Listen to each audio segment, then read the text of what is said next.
வணக்கம். உங்களோடு சில மணித்துளிகள். இன்று மொழி சார்ந்த சில ஆய்வு பார்வையில் நாம் செல்வோம். மொழி என்பது நம்முடைய சமூகத்தினுடைய முகவரி. முகவரியோடு நின்றுவிடுவதில்லை, நம்முடைய அடையாளங்களையும் அது காட்டுகிறது. ஒரு மொழிதான் அந்த நாட்டினுடைய பண்பாடு, அந்த நாட்டினுடைய நிலங்கள் அல்லது அந்த நாட்டினுடைய இயற்கை வளங்கள் இவையெல்லாம் எடுத்து காட்டுகிறது. மொழி ஏதோ பேசுகிறது ஒன்று மட்டுமல்ல, அவனுடைய பண்பாட்டோடு அவனுடைய உயிரோடு கலந்திருக்கிறது. அதுதான் மொழி என்பது மிக முக்கியமானதாக இருக்கிறது.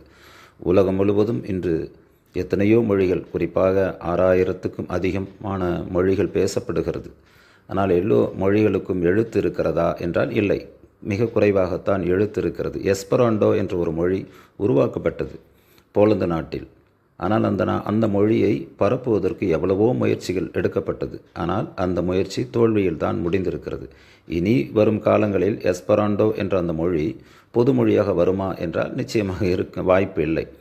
ஆங்கிலம் உலகம் முழுவதும் வியாபித்திருக்கிறது. அதற்கு காரணம் பிரிட்டிஷ் நாட்டினுடைய அந்த ஆதிக்கம். ஒவ்வொரு நாடு பிடிக்கின்ற அந்த முன்முயற்சியில் அவர்கள் வெற்றி பெற்று விட்டார்கள்.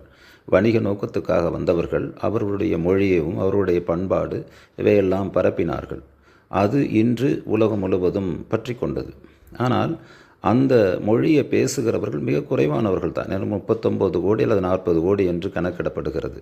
ஆனால் ஸ்பானிஷ் மொழி ஒரு 48 கோடி அல்லது 50 கோடிக்குள்ளே இருக்கிறது என்று கருதப்படுகிறது. அதே மாதிரி சீன மொழி, மேட்ரின் என்று சீன மொழி சொல்கிறார்கள். அந்த சீன மொழி உலக அளவில் 100 கோடி என்று கருதப்படுகிறது. அப்படி பார்த்தால் அவர்களுடைய மொழிதான் உலகத்தில் பொது மொழியாக வந்திருக்க வேண்டும்.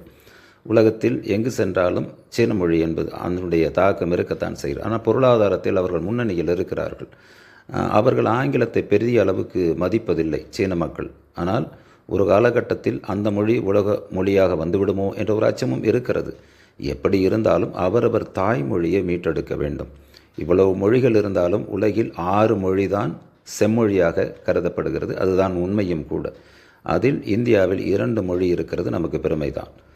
என்ன, அதாவது சீனம், கிரேக்கம், லத்தீன், ஹீப்ரு, சமஸ்கிருதம், தமிழ்.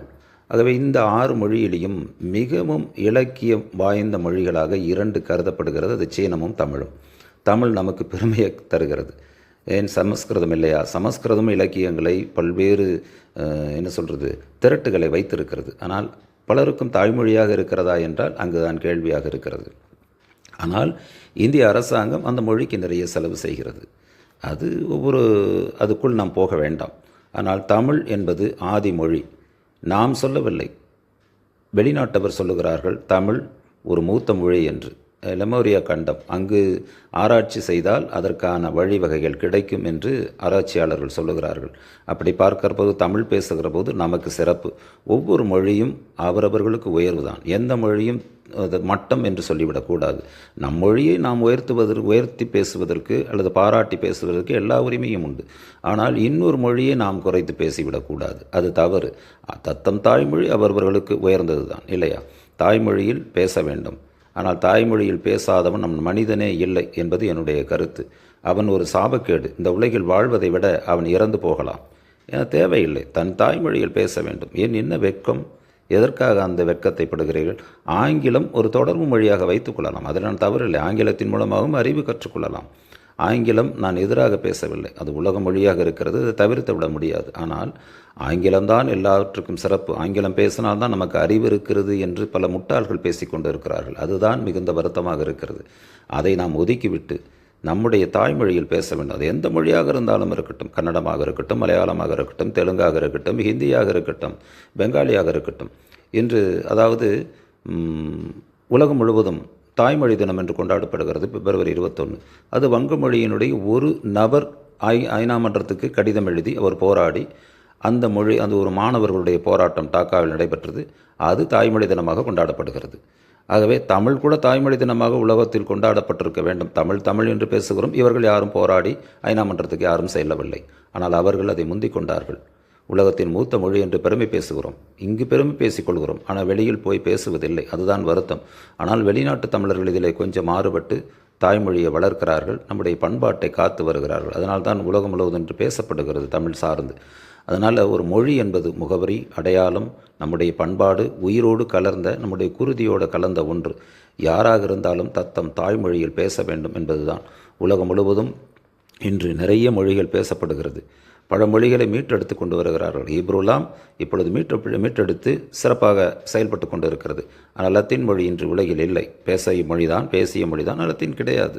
அதனால் இப்படி பல மொழிகள் அழிந்திருக்கிறது. ஆதிக்கமாக இருந்தது. ஆனால் ஒரு வட்டாரத்தில் பேசுகிற தமிழ் இன்றும் நிலைத்து இருக்கிறது. எவ்வளவோ சிக்கல்கள் தமிழுக்கு வந்திருக்கிறது. கொஞ்ச நஞ்சமல்ல. தமிழை அழிப்பதற்கு பல்வேறு முயற்சிகள் செய்யப்பட்டிருக்கிறது இல்லையா? சமண மதம் உள்ளே வந்தது, பௌத்தம் வந்தது. இப்படி மதங்கள் வந்து கூட தமிழை வாழ விடாமல் செய்வதற்கு பல வகைகள் செய்தார்கள். அவர்களுடைய பண்பாட்டை உயர்த்த வேண்டும் என்ற நோக்கம், அவ்வளவுதான். ஆனால் அது அழிந்து விடுமோ என்று பலரும் அஞ்சினார்கள். ஆனால் இன்றளவும் அழியாமல் தமிழ் இருக்கிறது. அது ஒரு வட்டார மொழி, அதுதான் முக்கியம். ஒரு நாட்டினுடைய மொழியாக தமிழ் இல்லை. ஆனால் ஒரு வட்டார மொழியாக இருக்கிற தமிழ் இன்றும் நிலைத்திருக்கிறது. அதை தொடர்ந்து பாதுகாப்பது எதிர்கால இளைஞர்கள் கையில் இருக்கிறது. பள்ளிகளில் தமிழ் சிறப்பாக சொல்லிக் கொடுக்கப்பட வேண்டும். தமிழுக்காக அரசாங்கங்கள் முக்கியத்துவம் தரப்பட வேண்டும். திரைப்படத்துறையினர் இருக்கிறார்களே, அவர்கள் நுனிநாக்கில் ஆங்கிலத்தில் பேசியே தமிழை பாழ்படுத்தி விடுகிறார்கள். என்னுடைய கருத்து இது. அவர்கள் தமிழை, ஒரு படம் வந்தால் ஆங்கிலம் கலக்காமல் ஒரு தமிழ் படம் வருகிறதா என்றால் அது இல்லை என்று தான் நாம் சொல்ல முடியும். ஏன்னா ஆங்கிலம் கலக்காமல் பாடல் எழுதினால் பாடலாசிரியனுக்கு அங்கு இடமில்லை. அறிவுமதி மிகச்சிறந்த பாடலாசிரியர். அவர் ஆங்கிலம் கலக்காமல் அங்கே அவர் எழுதினார். அவருக்கு அங்கே இடம் இருக்கிறதா என்றால் நிச்சயமாக இல்லை. அது போன்ற கவிஞர்களை தமிழ் சமூகம், தமிழ் திரையுலகம் ஏற்றுக்கொள்வதில்லை. ஆகவே தமிழுக்கு இது போன்ற ஊடகங்கள்லாம் உதவி செய்ய வேண்டும். தமிழ் ஒரு முகவரி மட்டுமல்ல, நம்முடைய அடையாளம், நம்முடைய உயிர். மிக முக்கியமானது உயிர் குருதியோடு கலந்திருக்கிறது. எனவே நாம் தாய்மொழியில் பேச வேண்டும். தாய்மொழி தான் நமக்கு முக்கியமானது. இதை எப்பொழுதும் நாம் மறந்துவிடவே கூடாது. வாழ்க தமிழ்.